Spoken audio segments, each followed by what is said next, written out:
What's up, everybody? I'll holla. This is the Marriage Boot Camp Reality Stars Season 16, Episode 10, Put a Ring on It. Right? Review. Now, this episode was, it's the finale, but there were some things about it that I was like, I don't know. First of all, we saw them post-club. They've gone to the club the night before, separated. They're now in separate rooms. As usual, they have to now sit apart and decide whether they want to be together. In addition to that, they haven't got their lie detector test results back. So the questions are, should I give the person a ring or not? Am I going to get married to them? Should I trust them again or not?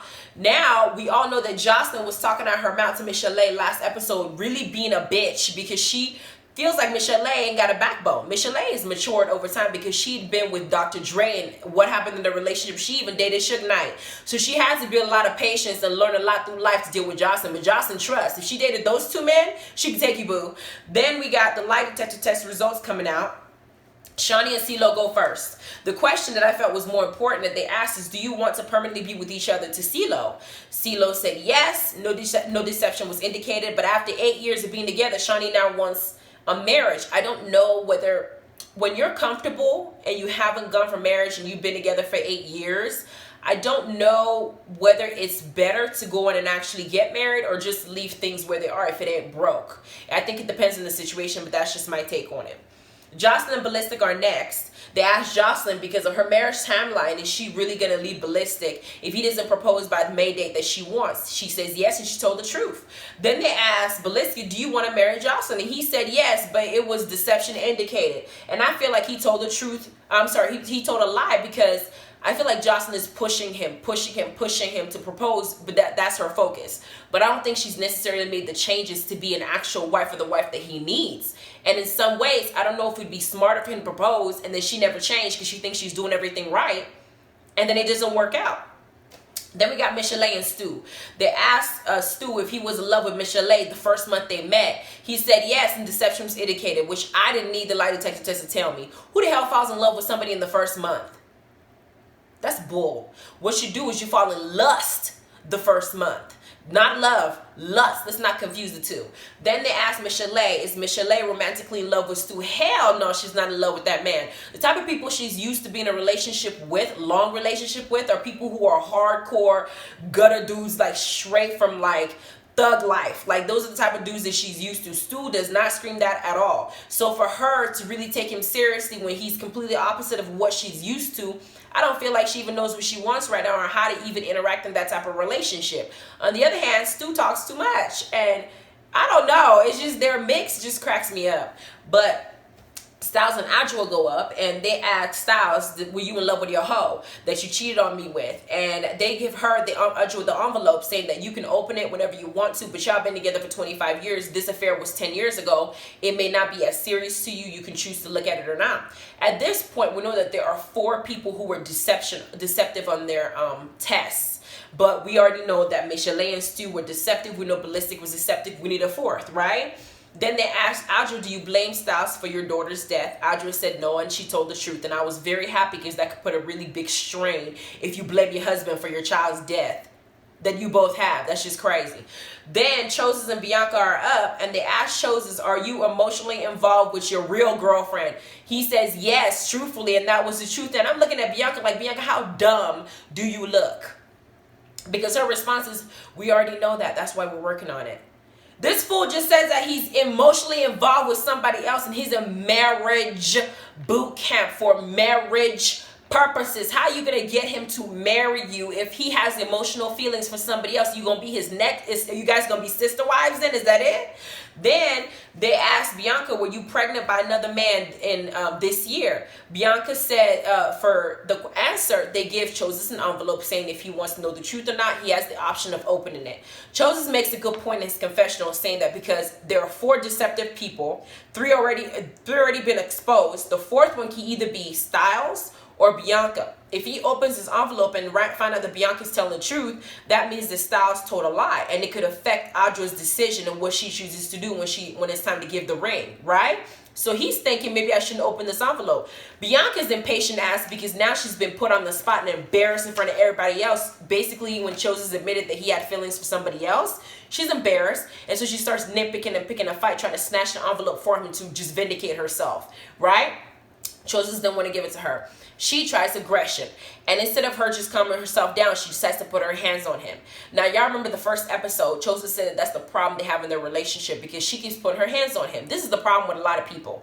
Don't get mad when the person retaliates and beats your ass. Because I don't believe that it's okay for a man to put his hands on any woman. I don't believe that it's okay for a woman to put her hands on a man no matter how pissed off you are.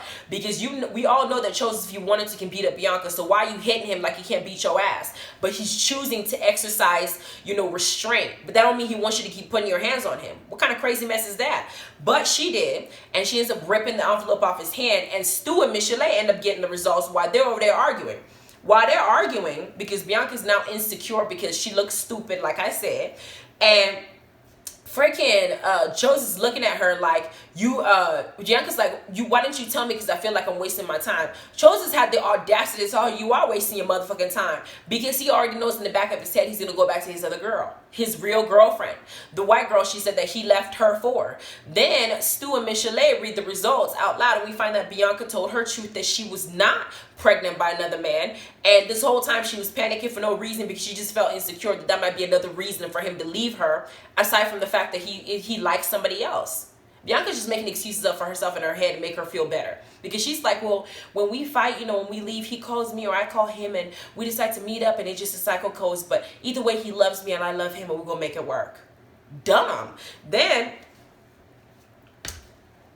Judge Lynn Toller goes and pulls Chosen and Bianca for them to talk privately with Dr. Ish. And after they basically let us know how insecure Bianca is, and Chosen basically puts it out there that he's not dealing with her behavior because that's the problem that they've been trying to fix, and they haven't really made any hedgeway or any progress since they got here, that they're not going to end up together. So they kick him out. Before the actual ring ceremony, they got to pack and go home.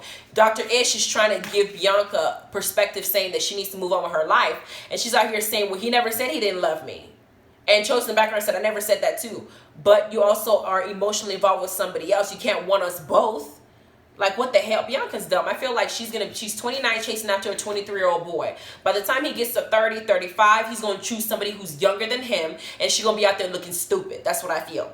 Then we got Shani and CeeLo going first for the ring ceremony. Shani wants marriage, and CeeLo ends up giving her a ring. Yes, those two are cute. Styles and Audra's fine ass with her purple ass dress and that makeup that just made her face pop. After 25 years of relationship, she says we should have figured it out by now. Styles pulls his ring out, it's beautiful. She trips him up by hiding the ring on a necklace inside her dress so he can't see it. She opens the box and it's empty, and Dr. Ish is like, wait, for real? Really? But she gets him and she pulls it out saying, I'm just kidding. I love that they chose to stay together. I feel like they can make this work. I really do.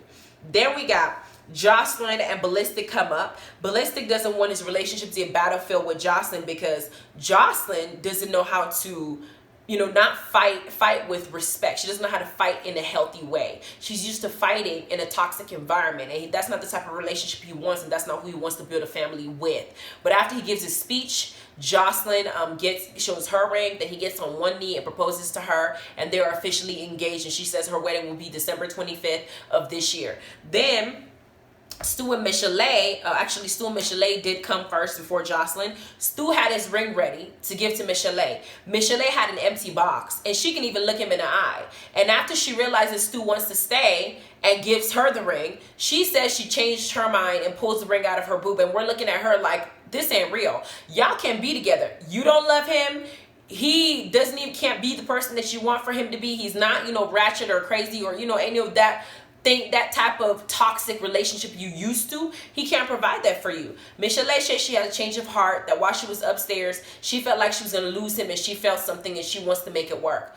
But you gave him an empty box. I don't understand. If you felt that before you got in front of him, you should have had that ring in that box. But you waited until he showed you his so you don't look dumb, and you pulled your ring out your shirt.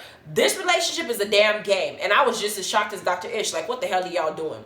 I don't think Michelet knows what she wants. I think maybe she's comfortable. Maybe she doesn't want to be alone at her age. She wants somebody to be there. And so far as Stu is willing to be there, she's willing to just go along for the ride. Then Jocelyn ballistic everybody on the house. Shawnee talks to CeeLo and she says if Jocelyn can get engaged, we should be ready by now. And CeeLo's looking at her like, girl, I don't know. But that's how the episode ends. That's how the season ended. And I like that this was the type of couples they had. Besides Chosen's and Bianca's dumbass, I think they were just there for a game, just to get their money and keep it pushing. I just didn't understand the process because marriage was the last thing on their mind when they showed up at that freaking boot camp in the first place. But all in all, Marriage Boot Camp Reality this season was very good. I liked that it was almost as lit as the Waka Tammy and Soulja Boy and Nia's season.